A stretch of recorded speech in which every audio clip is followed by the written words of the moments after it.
This light plane, flying aerial reconnaissance over trackless China, is making the first step in airfield construction in the CBI. By flying low over the terrain, which has been previously studied on maps and photos and considered suitable, the experienced engineer can quickly gather the information necessary in selecting a location for a new airfield.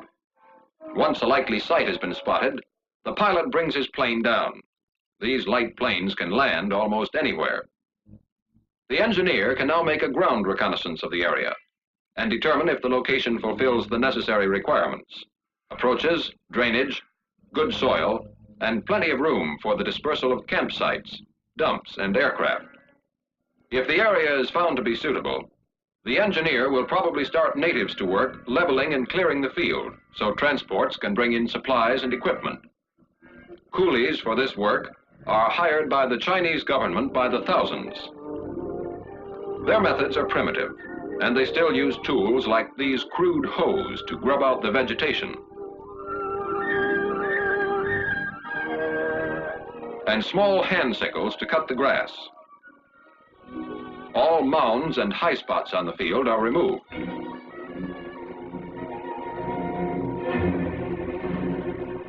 When there is a hole or depression, material is borrowed from nearby areas and hauled to the field in small baskets slung on a pole.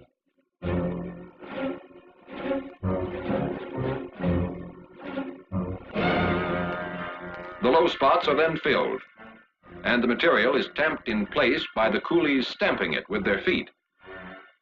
It takes a lot of coolie man-hours, but when there are thousands of them, the landing strip is soon leveled and ready for the first transport.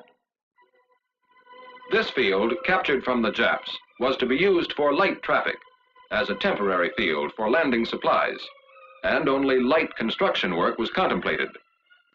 Aviation engineers did the job with airborne equipment brought in by transport. Here, the specially designed airborne equipment is all ready to roll off the planes to be put to work. Jeeps and trailers take the place of trucks. Dozers, carryalls, graders, and other airborne engineer equipment are miniatures of the regular equipment. This baby dozer can't handle anywhere near the work done by a D8 or even a D4, but it still beats the pick and shovel. Plans are carefully made and studied, so there'll be a minimum of heavy construction work. The job is arranged to fit the equipment, and the equipment was designed for this kind of job. To speed the clearing of the field, explosives are used. In this way, a little package does a big job.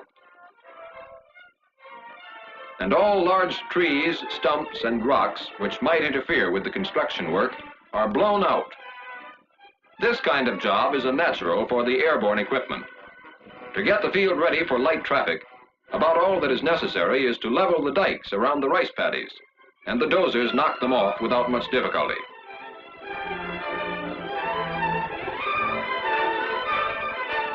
The carryall scrapers can then come along and pick up the excess material, using it to fill low places or wasting it.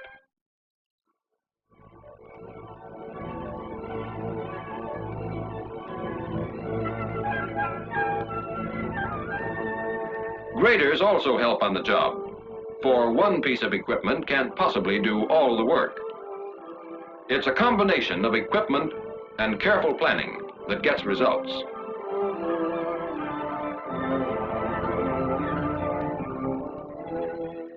The final big job is to bring the strip to finished grade. When that has been done, the strip is safe for light traffic.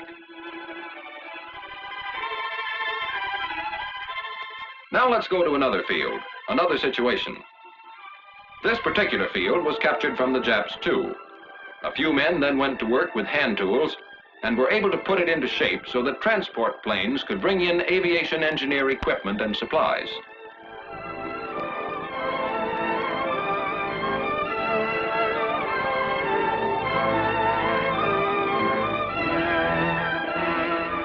At this field, heavy construction work was required.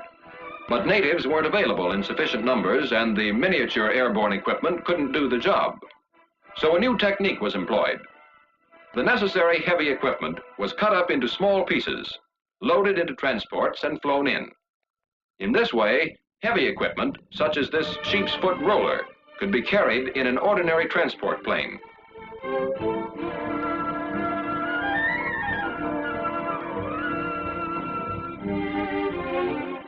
After they'd been flown in and unloaded, the dismantled pieces were spread out for reassembly.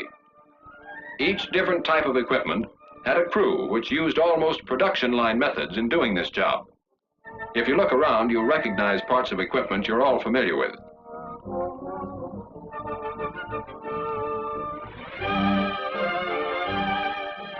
There's a motorized road grader, partially assembled.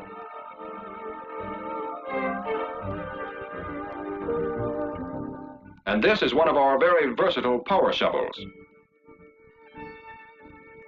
The rear wheels have already been attached to the frame of this smooth wheel roller.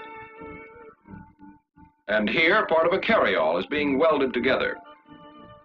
That's how the heavy equipment was brought in, piece by piece, until all the equipment necessary to do a good, fast job on the airstrip was on hand. These methods are typical of those used in the air movement of equipment assigned to aviation engineer units throughout the world. In the meantime, plans for the construction of the field had been carefully made and the work laid out. The job of clearing and grubbing was begun, with explosives again being used to knock down the large trees in the area.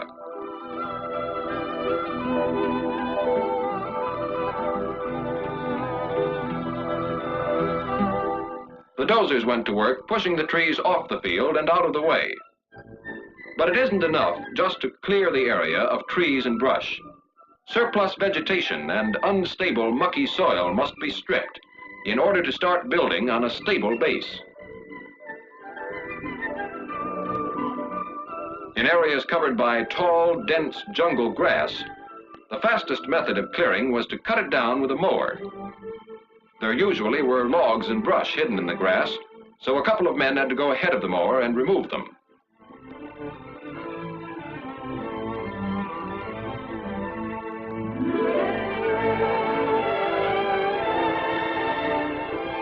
Then, after the grass had dried out, it was burned.